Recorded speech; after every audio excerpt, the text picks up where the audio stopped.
Telangana SC ST commission chairman బక్కి వెంకటయ్య శనివారం నిజామాబాద్ కామారెడ్డి జిల్లాలో పర్యటించనున్నారు. నిజామాబాద్ నందిపేటలో కేదారేశ్వర ఆశ్రమాన్ని దర్శించనున్నారు. అనంతరం నిజామాబాద్లో కానిస్టేబుల్ ప్రమోద్ కుటుంబాన్ని పరామర్శిస్తారు. కలెక్టరేట్లో జిల్లా అధికారులతో సమావేశం నిర్వహిస్తారు. ప్రభుత్వ సంక్షేమ అభివృద్ధి పథకాల అమలుపై సలహాదారుగా బోధన ఎమ్మెల్యే సుదర్శన్ రెడ్డిని నియమించడం వల్ల రాష్ట్రంలో పథకాల అమలు మరింత వేగంగా జరిగే అవకాశాలు ఉంటాయని టీపీసీసీ అధ్యక్షుడు మహేష్ కుమార్ గౌడ్ అభిప్రాయపడ్డారు. శుక్రవారం రాత్రి ఈ మేరకు మహేష్ కుమార్ ఓ ప్రకటనను విడుదల చేశారు. ఎలక్టరల్ రోల్స్ సవరణ ప్రక్రియను ప్రతి పోలింగ్ స్టేషన్ పరిధిలో పక్కాగా నిర్వహించాలని కలెక్టర్ టి వినయ్ కృష్ణారెడ్డి స్పష్టం చేశారు. అమలులో నిర్లక్ష్యం వహించే వారిపై క్రమశిక్షణ చర్యలు తప్పవని, ఉపేక్షించబోమని ఆయన హెచ్చరించారు.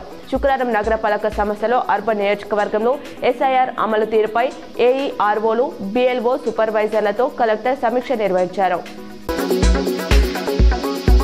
దేశ సమగ్రత ఐక్యత కోసం అనేక సంస్థానాలను భారతదేశంలో ఏకం చేసిన గొప్ప వ్యక్తి సర్దార్ వల్లభాయ్ పటేల్ అని స్నేహ సొసైటీ కార్యదర్శి సిద్ధయ్య అన్నారు.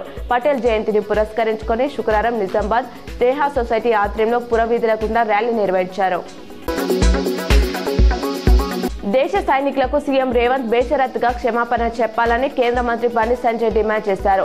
పాకిస్తానోడు ముడ్డి మీద తంతే అక్కడ బాంబులు వేయరు, కానీ జూబిలీస్ లో గెలిపిస్తే ఇక్కడ కార్పొరేట్ బాంబింగ్ చేస్తారంట అని రోడ్ షోలో రేవంత్ వ్యాఖ్యానించడంపై సంజయ్ మండిపడ్డారు.